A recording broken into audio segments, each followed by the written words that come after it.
यह कहानी चीन में रहने वाले 3 साधुओं की है। वे तीनों अच्छे मित्र थे और हमेशा साथ ही रहते थे। उनके नाम कोई नहीं जानता था क्योंकि वे कभी किसी से बात नहीं करते थे। जब लोग उनके नाम पूछते तो वे बस हंसते, इसलिए पूरे देश में वे 3 हंसते साधु के नाम से प्रसिद्ध हो गए थे। वे देश भर में घूमते फिरते रहते और जिस गांव में रुकते वहां के मुख्य चौक में ठहरकर बस एक ही काम करते थे। वे पूरे दिल से खिलखिला कर हंसते थे।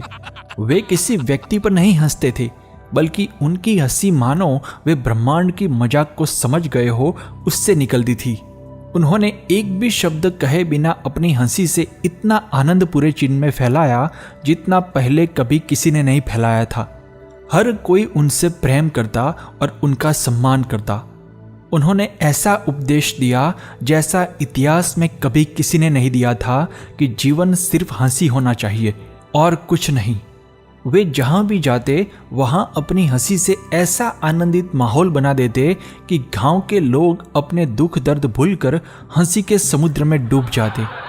उन्हें हंसते देखकर गांव वाले भी थोड़ी देर हंसते, लेकिन साधुओं की हंसी अविरत चलती रहती। गांव वालों के मन में भारी आश्चर्य होता कि ये 3 साधु क्यों लगातार हंसते रहते हैं, वे हंसना बंद क्यों नहीं करते। कई लोगों ने उनसे पूछने की कोशिश की, लेकिन कोई जवाब नहीं मिला। फिर तो पूरे गांव में हंसते 3 साधु की चर्चा फैल गई। पूरा गांव उन्हें देखने के लिए उमड़ पड़ता। जो कोई भी उन्हें देखता वह पहले ही नजर में खिलखिला उठता। आखिर में पूरा गांव हंस रहा था और फिर तीनों साधु अपने नियम के अनुसार अगले गांव की ओर निकल पड़े। धीरे धीरे वे पूरे चीन में 3 हंसते साधु के नाम से प्रसिद्ध हो गए।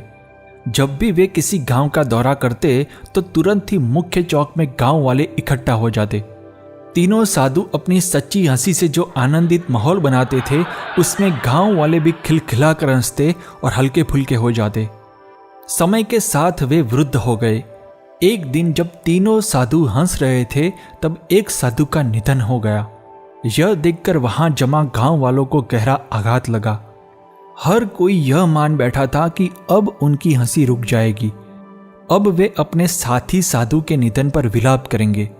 लेकिन 2 साधु मृत साधु के शरीर के पास खड़े होकर इतनी जोर से हंस रहे थे कि गांव वाले दंग रह गए।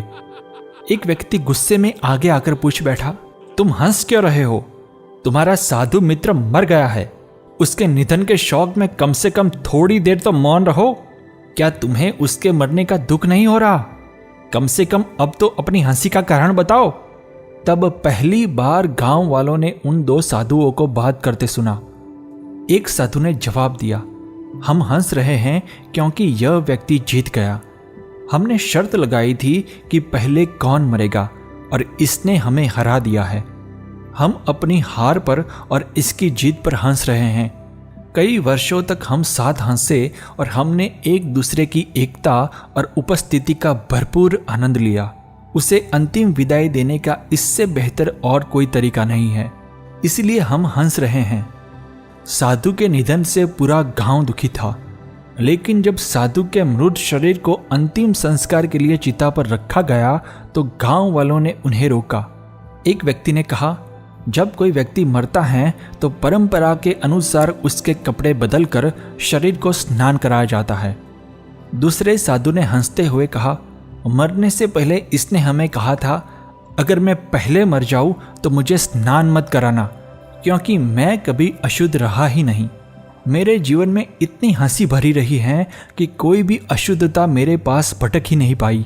मेरी हंसी हमेशा सच्ची और जीवंत रही है, इसलिए मुझे स्नान मत कराना और मेरे कपड़े भी मत बदलना। इन्हीं कपड़ों में मुझे चिता पर चढ़ाना। इसलिए मृत साधु की इच्छा का सम्मान करते हुए उन्होंने उसके कपड़े नहीं बदले।